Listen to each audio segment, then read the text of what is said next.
बिस्मिल्लाहिर्रहमानिर्रहीम। अस्सलामुअलैकुम। वेलकम है जनाब मम्मा के जहान में।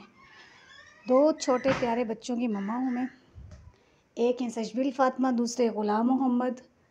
और ये है मेरा छोटा सा जहान, मेरा घर, मेरा छोटा सा जहान है।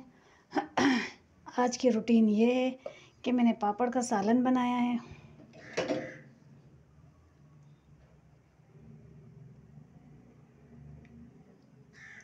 ग़ुलाम मोहम्मद के बाबा ग़ुलाम मोहम्मद बेइंतहा शौक़ से पापड़ का सालन खाते हैं।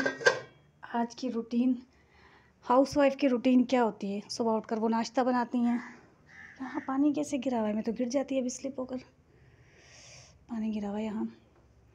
सुबह उठकर वो नाश्ता बनाती हैं, बच्चों को स्कूल भेजती हैं। जब बच्चे स्कूल चले जाते हैं तो फिर पूरे घर की डस्टिंग करती हैं अच्छे से। डस्टिंग करने के बावजूद निशान नज़र आ रहे हैं मुझे तो, जैसे नज़र ही हो गई। पहले की तरह घर मुझसे साफ़ होता ही नहीं है। डस्टिंग करते हैं, कैमरा साफ़ करती हूँ मैं।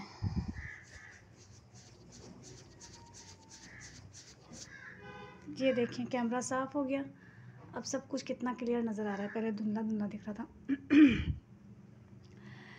डस्टिंग करती हूँ। डस्टिंग करने के बाद, पूरा घर साफ़ करने के बाद, जो कपड़े हाथ से धोने होते हैं, यानी कि ग़ुलाम मोहम्मद और सशबील जो कपड़े उतारते हैं, मेल कम होता है तो हाथ से धोने वाले कपड़े हाथ से धोए जाते हैं। ये सूट ग़ुलाम मोहम्मद का धोया है एक मैंने,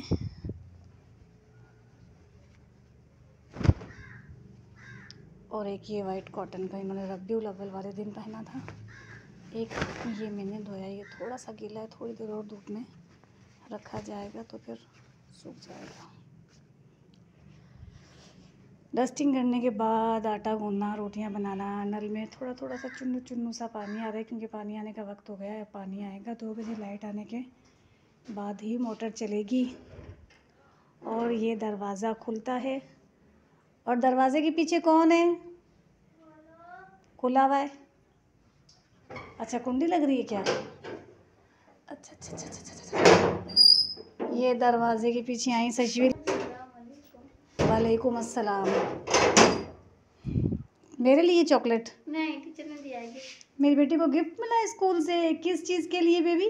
प्रेजेंटेशन। ओ, मेरी बेटी की प्रेजेंटेशन आज अच्छी थी, जबकि आज इनकी तबीयत भी कुछ ठीक नहीं थी, सर में दर्द था। माशाल्लाह माशाल्लाह, फर्स्ट आई। ओ माशाल्लाह माशाल्लाह माशाल्लाह माशाल्लाह। सशबील ने प्रेजेंटेशन की तैयारी की थी। सैटरडे संडे आज उनकी प्रेजेंटेशन थी, उन्होंने दी।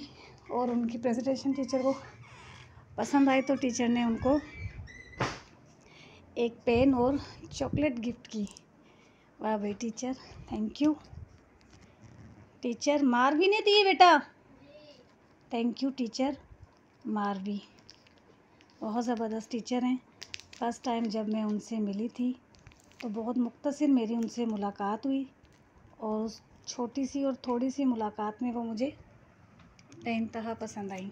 अच्छी टीचर हैं वो। अब आप चेंज कर लें कपड़े। खाना अभी लगाऊं थोड़ी देर से? आप चेंज करें। अब आया धूप में डालें। इनकी चॉकलेट मैं फ्रिज में रख देती हूँ। चॉकलेट फ्रिज में रखने के बाद ही खाई जाएगी क्योंकि पिघल चुकी है, आज गर्मी भी ज़्यादा है। अब आया थोड़ी सी देर धूप में रख दें। ग़ुलाम मोहम्मद उनके साथ गए हैं, उनके वो दोस्त हैं ना अब्बास, अब्बास के साथ गए हैं GTM की पेमेंट निकलवाने के लिए। अब्बास की मुझे तो पता ही नहीं है बेटा। चले, मैं नमाज़ की मैंने तैयारी कर ली है। मैं नमाज़ पढ़ूँगी सशबीर को खाना देने के बाद। नमाज़ पढ़ने के बाद व्लॉग कंटिन्यू करेंगे। सुबह मैंने व्लॉग स्टार्ट किया, फिर मैंने नमाज़ पढ़ी। नमाज़ पढ़कर मैं सो गई, और आधे दिन की रूटीन क्या डालनी थी, क्या हुआ क्या नहीं हुआ, मैं सब भूल गई। सो गए थे, बच्चे भी थक गए थे स्कूल से आके, सशबील भी, ग़ुलाम मोहम्मद भी। फिर जब ट्यूशन का टाइम इनका हुआ तब इनकी आँख खुली। उस वक्त तक हम आराम फरमा रहे थे। फिर असर की नमाज़, फिर मगरिब की नमाज़, फिर मेरे कोई आ गई थी मुझसे मिलने, उनको टाइम दिया मैंने। इस तरह मुझे वक्त ही नहीं मिला व्लॉगिंग करने का। अब मैं व्लॉग बना रही हूँ और सजवील पिलाथे बना रही हैं। सजवील क्या बना रही हैं? पिलाथे बना रही हैं सजवील। ये पिलाथे बहुत ही के तो भाई मुश्किल से बना। मैंने आलू पापड़ की सब्ज़ी बनाई थी, दिखाया था आप लोगों को कि मैंने पापड़ की सब्ज़ी बनाई है। मुझे याद भी नहीं है कि मैंने व्लॉग में आपको क्या दिखाया था, सुबह क्या नहीं दिखाया था। मतलब मेरा दिमाग देखो, मैं भूल जाती हूँ कि मैंने व्लॉग में सुबह दिखाया क्या है। सारा व्लॉग अब मैंने डालना है और मुझे याद भी नहीं है कि मैंने क्या दिखाया था। हाँ तो जनाब वो सजबील हैं और अपने पेट पूजा का सामान तैयार कर रही हैं। मैं नमाज़ पढ़ रही थी मगरिब की, तो इनको इतना सब्र नहीं था कि मम्मा नमाज़ पढ़ लेंगे तो फिर उसके बाद मैं पिलाथा बनवा लूँगी। ये ख़ुद बनाने खड़े हुए हैं। वैसे अच्छी बात है, बनाना चाहिए, बनाएंगे तो बनाना आएगा ना। ये एक पिलाथा बना चुकी हैं। पराठा होता है लेकिन मैं पिलाथा कह रही हूँ। दूसरा पिलाथा बनाने की तैयारी कर रही हैं। अज़ानें भी हो रही हैं। गुलाम मोहम्मद बाहर गए हैं, जब बाहर से आएंगे। इतना मुंह कस के कौन पिराठा बनाता है बेटा? अज़ानें हो रही हैं। पराठे 2 बना के मैदे में डाल के सो रही है। 2 पराठे बना के खा पी के सो रही है। पराठे खाए किससे थे इसने गुलामत? सालन से तो नहीं खाए इन्होंने। पराठे किससे खाए थे बना के? चाय बनाई थी क्या इन्होंने? पता नहीं, मैं तो नन्ही से बातों में लग गई थी, मुझे तो पता ही नहीं इन्होंने पराठे बनाकर खाए किधर किस चीज़ से। और वो रहे मेरे ग़ुलाम मोहम्मद, मेरी अँखियों के नूर, मेरे दिल के सुरूर। चाहे रहो दूर दूर तुम्हें पाना है ज़रूर। मेरा बेटा बहुत तंग करता है अल्लाह, ये मुझे बहुत तंग करता है। मैं मर गई ना तो मेरी रूह भी इसके लिए तड़पेगी कि मेरा बच्चा बस परेशान नहीं हो किसी चीज़ से। मुन्ना हेलो गाइस, मैं सो रही हूँ, देखें मैं नींद में हूँ। हाँ सो रही है ये नींद में। गाइस अड़ा हेलो गाइस, ये सो रही है ये नींद में। मैं मरूंगी ना, मेरा बच्चा, मेरा लाल, मेरा बच्चिया, तो मेरी मेरी रूह भी सुकून में नहीं रहेगी अगर मैं आपको ज़रा सी तकलीफ़ में देखूंगी। मैंने ग़ुलाम मोहम्मद को डॉगी का बच्चा पालने की इजाज़त दी 3-4 दिन से, बल्कि हफ़्ता ही हो गया था। उन्होंने मुझे बहुत परेशान किया हुआ था मुझे डॉगी का बच्चा पालना। मैंने वज़ू की थी नमाज़ के लिए। अभी ये व्लॉग का एंड करके मुझे नमाज़ पढ़नी है ईशा की। तो मैंने ग़ुलाम मोहम्मद को इजाज़त दे दी कि ठीक है बेटा आप पाल लो, जब नहीं मानेगा तो फिर क्या करेंगे, माँ बाप इजाज़त देते हैं तंग होकर, परेशान होकर। मैंने इजाज़त दे दी ग़ुलाम मोहम्मद को कि आप डॉगी पाल लो। लेकिन यकीन मानिएगा मेरा दिमाग इतना उलझा रहता हर वक्त के बच्चे, मतलब कोई स्टडी करता है, कोई क्रिकेट खेलता है, फुटबॉल खेलता है बच्चा। ये कौन सा शौक़ है जो डॉगी कुत्ते और कुत्तों के बच्चों को पालने वाले, ये कौन से शौक़ हैं? मैं कल सारा दिन दिमाग मेरा उलझा रहा। बाज़ार मुझे जाना था, इन्होंने गेट के सामने चेन से वो छोटा पप्पी बांधा हुआ था। बाज़ार गई हूँ, वापस आई हूँ, मेरा दिमाग इस बच्चे की तरफ लगा हुआ कि अल्लाह ताला मेरे बच्चे के दिल और दिमाग में ये बात डालो कि ये इस बच्चे का पीछा छोड़ दे। ये जान आपको फुटबॉल ला दूंगा, घर में फुटबॉल खेला करो, मोबाइल देखा करो, क्रिकेट खेला करो, जो चाहिए वो ला देंगे घर में।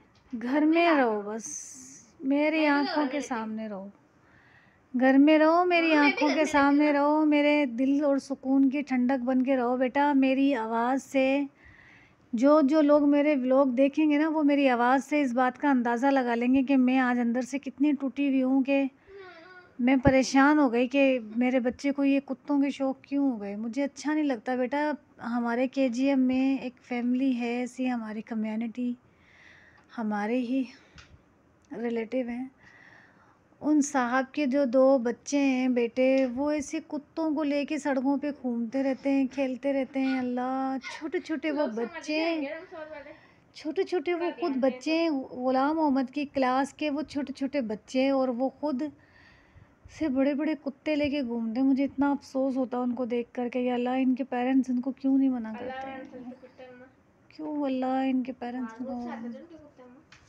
और अलग अलग नस्ल के वो कुत्ते लेके घूमते थे बच्चे। लड़कियां वैसे बाहर जाती भी नहीं है बेटा, सशबील कभी नहीं गई, ना कभी बाहर जाने की ज़िद की, ना कभी खेलने की ज़िद की, कभी बाहर जाकर खेल कूद करने की ज़िद की। घर में खेल लेती, मुझसे बातें कर लेती। वही आदत अब तक बनी हुई है सशबील को। गुलाम मोहम्मद वो मेरे पीछे पीछे रहती है 1 घंटा मोबाइल लेने के बाद, लेकिन बाहर जाने की ज़िद नहीं करती हैं। गुलाम, मम्मा को मुंह दिखाओ बेटा। बेटा जी, आप क्या कर रहे हैं? ब्लैक्स ढूंढ रहे हैं मेरे बेटे। अल्लाह मेरी ज़िंदगी मेरे बेटे को लगा दे। मैं तो शुगर लगाने आई हूँ। आप शुगर लगाने नहीं आई, आप पान लगाने आई हैं। कह रही मैं तो यह शुगर लगाने आई हूँ। मेरा आज मूड था कि हम ना गेम खेलें ना, जैसे अलिफ से गाना स्टार्ट करते हैं, फिर उसके बाद जिस वर्ड पे ख़त्म होता है वो वर्ड पकड़ेगा दूसरा बंदा, फिर वो गाना। मेरा वज़ू है ना, मैं नमाज़ पढ़ूँ उसके बाद खेलते हैं। तो आप सब लोगों को अंदाज़ा हो गया होगा कि गुलाम मोहम्मद के एक डॉगी पालने की टेंशन ने मुझे आज। कमेंट करके गुलाम मोहम्मद को सुधार दो प्लीज़, इसको कमेंट करें, इसको बताएं कि ये सारी बातें मुझे तकलीफ़ देती हैं, मैं परेशान होती हूँ। मेरा इतना सादतमंद, इतना नेक बच्चा, कुरान पाक माशाल्लाह अल्हम्दुलिल्लाह मेरे बेटे ने ख़त्म कर ली, फिर से दोहरा रहे हैं, पढ़ाई में भी अच्छे हो गए हैं अब तो। और ये एक शौक़ जो बहुत अच्छा है, मेरा बच्चा इतना मासूम, इतना भोला है, इतना साफ़ दिल रखता है, हर एक की मदद करना चाहता है, हर एक के लिए अच्छा और साफ़ दिल रखता है, हर एक के लिए। बस ये एक जो इसने डॉगी पालने का शौक़ रखा ना, इस शौक़ ने मुझे अंदर से तोड़ दिया। आज मेरी तबीयत बिल्कुल ठीक नहीं है और मेरा बेटा जानता है, वो परेशान भी है मेरे लिए कि मेरी मम्मा की तबीयत ठीक नहीं है। देखो कैसे मुंह छुपा छुपा के काम कर रहा है, सारे बुक मुंह पे रख रख के काम कर रहा है। ये इस बात से परेशान भी है कि मेरी मम्मा मेरी वजह से टेंशन में है। मेरा लाल, मेरा बच्चा, मेरा लगते जिगर। रोना नहीं, रोना नहीं जान, मेरी ज़िंदगी रोना नहीं। मेरे अल्लामा इकबाल, मेरे कायदे आज़म मोहम्मद अली जिन्ना, मेरे लियाकत अली और मेरे अब्दुल सत्तार ईदी, मेरे सारिम बनी ट्रस्ट, मेरे छिपा और मेरे मेरे इमरान खान और मेरे जो नेक इंसान इस दुनिया में हैं, तारिक जमील साहब वो सब हैं आप मेरे। समझ गए हैं आप? मेरे नन्हे काके, मेरी दुनिया, मेरा छोटा सा ताशू, मेरा बाबा, मेरा भूवला बेटा, मुंह पे से बू कटा ले मेरा लाल, तो मेरा जिगर का टुकड़ा है। गुलाम मोहम्मद को कमेंट में ज़रूर आप लिख कर दें कि गुलाम मोहम्मद डॉगी नहीं पालें, इनकी मम्मा परेशान होती है। इस व्लॉग का हम यहीं एंड करते हैं। मैं ईशा की नमाज़ पढ़ूंगी, उसके बाद कल के व्लॉग का स्टार्ट लूँगी, क्योंकि अभी हम लोगों ने खाना खा लिया, हम लोग फारिग हैं। तो ये वाला व्लॉग हम यहीं ख़त्म करते हैं। गुलाम मोहम्मद को अपने दुआओं में याद रखें और प्यारे प्यारे कमेंट करें, इनको समझाएं, अपना ख्याल रखें, अपने बच्चों का ख्याल रखें। और एक बात मैं सुबह से कहना चाह रही हूँ, वो ये कि जिन घरों में बच्चियाँ हैं और जिनमें नहीं है, उनमें भी तमाम बच्चियों के अच्छे बेहतर नसीब और वक्त में बरकत और उम्र दराज़ी की और बेहतर मुस्तकबिल की दुआएं मांगा करें अपने नमाज में, क्योंकि हम नमाज़ तो पढ़ते हैं ना, हर इंसान, हर मुसलमान नमाज़ पढ़ता है अपने घरों में। जब नमाज़ पढ़ें, ख़वातीन ख़ास तौर पे मैं आपसे कहती हूँ, तो अपनी नमाज में बच्चियों के अच्छे बेहतर मुस्तकबिल के लिए, उनके नसीब के लिए, उनके आने वाले कल के लिए दुआएं मांगा करें कि अल्लाह ताला तमाम बच्चियों का नसीब अच्छा करे, उनका मुस्तकबिल अच्छा बेहतर करे, आने वाला वक्त उनके लिए आसानियों का हो। इस व्लॉग का यहीं एंड करते हैं। अल्लाह हाफ़िज़, दुआओं में याद रखिए।